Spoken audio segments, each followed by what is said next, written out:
Hello everyone and welcome back to the channel. Today I'm making a follow-up video to the video that went up on Friday last week, except this one will be much shorter than 20 minutes.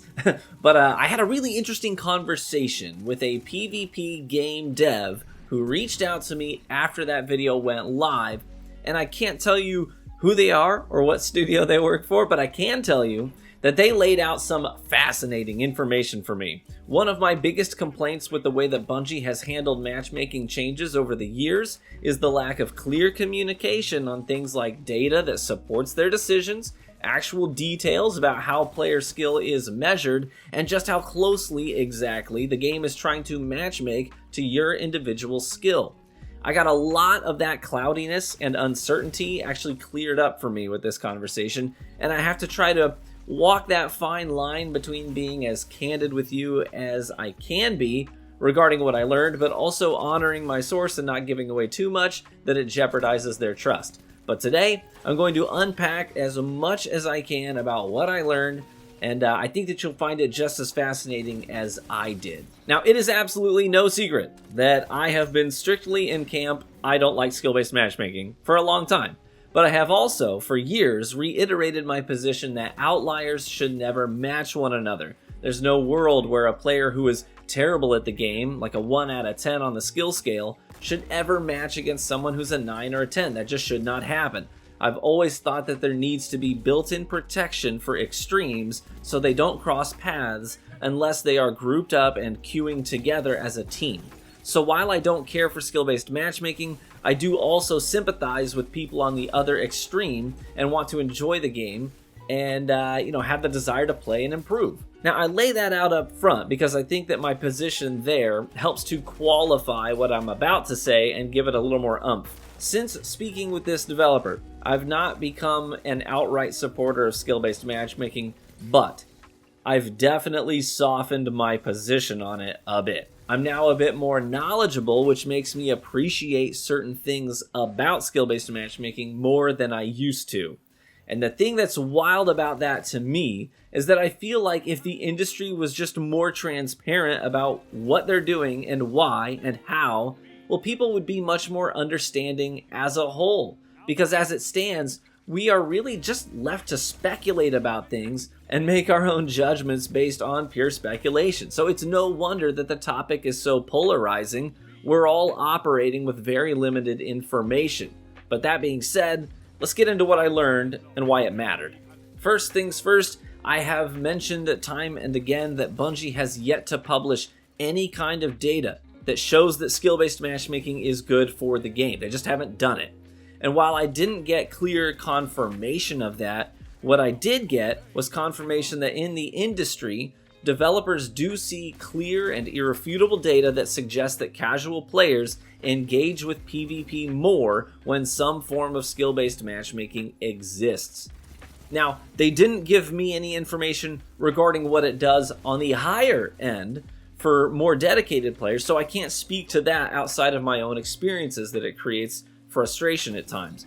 But that will at least validate what some players say on the lower end of the skill spectrum, that they seem to enjoy the game more when some form of skill-based matchmaking is in the game. And listen, I want people to enjoy Destiny. I don't want people to walk away from it because they dislike it or they aren't having fun. But that being said, I do think there are two sides to that coin though, and we don't want to alienate our dedicated players either. So I'm all for being inclusive, so long as it isn't at the expense of another group of players. I would really like to find that middle ground. And that takes me to the next part of the conversation that I had with this developer. What is the middle ground? Where's the compromise? So this was the most interesting part of the discussion for me. And it's the thing that made me walk back my hard stance a little bit and soften up on the issue. So in my last video, I talked about how soft skill-based matchmaking doesn't really work because the game is still going to try to start the process looking for people specifically in your skill bracket. So your lobby will first fill up most of the way, if not entirely, with people right there in specifically your skill bracket. If for some reason it can't completely fill the lobby with people in your bracket, then it will widen out and try to grab people that are either one bracket above or one bracket below you to fill the remaining spots. Now, the developer confirmed for me that I was indeed spot on. That is exactly true. That's how it works. But what they clarified for me is that when Bungie has said that they are widening the skill brackets in previous seasons, we've seen this in some of their TWABs, they've basically been eliminating certain brackets entirely. So let me describe it in this way, and I'll try to make some, conjure up some graphic that can help illustrate this. So let's say initially when Bungie implemented skill-based matchmaking, they created 10 different skill brackets. So wherever you are on the skill spectrum between 1 and 100, you would be consistently matching people very, very close to your skill level, within 10%, because it was trying to grab players specifically in your skill bracket first. And when Bungie first implemented skill-based matchmaking and they did that, it led to all the things the developer I quoted last week was talking about. It led to monotony, repetitious nature of PvP, boring games, matching only people who play like you. But a few times now, Bungie has said that they are widening the skill brackets. So let me illustrate that for you and talk about what that means. So the first time they did that a couple seasons ago, they may have eliminated half of the skill brackets and said, instead of 10, let's have 5 brackets. So now you're in a skill bracket with people that are more or less within 20% of your personal skill level instead of 10.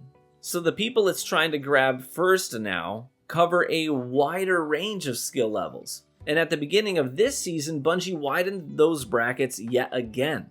Now, I can't speak to exactly how wide those ranges are right now. They haven't published that information. But let's assume that it's wider again, and now there are only maybe, 3 skill categories instead of the original 10. Now you're matching within your skill bracket first, but your bracket is pretty huge. You're going to be matching with people who are potentially 30% better than you and 30% worse than you and everywhere in between. And that's going to alleviate some of the struggles for folks on the extremes in terms of queue times and difficulty. But the top dogs are still not going to be matching the bottom dogs. So 1%er and a 10%er are not going to be crossing paths. Very seldom would that happen with a player population. Even with a dwindling population, we still have a pretty healthy population overall in Destiny. If this sounds a lot like outlier protection, that's basically what it is to a certain degree. And where we draw those lines in the sand, that's up to the developer, and how wide those brackets are, that's entirely up to them. So if Bungie has been walking the strictness of skill-based matchmaking back, a little bit at a time, hopefully that means that the game is going to be a lot more dynamic and less restrictive in terms of meta play, while also protecting the integrity of the matches for people who aren't that good. I think this is a good middle ground, but I'm not going to sign off on it on Bungie's soft skill-based matchmaking until they publish hard numbers showing us where these skill brackets fall. And part of it is that I'm still matching a select few number of players. I just got back into Destiny. I took the first 2 months of this season off, but I've been playing it a lot recently, and I see the same names in my games over and over and over again. And unfortunately, there are 2 reasons for that. One, I'm in that top bracket of skill, but that doesn't mean that I'm matching with 30% of the population. The upper 30% contains much fewer players than the middle bracket does, because we're measuring skill, not population numbers here. That's how bell curves work.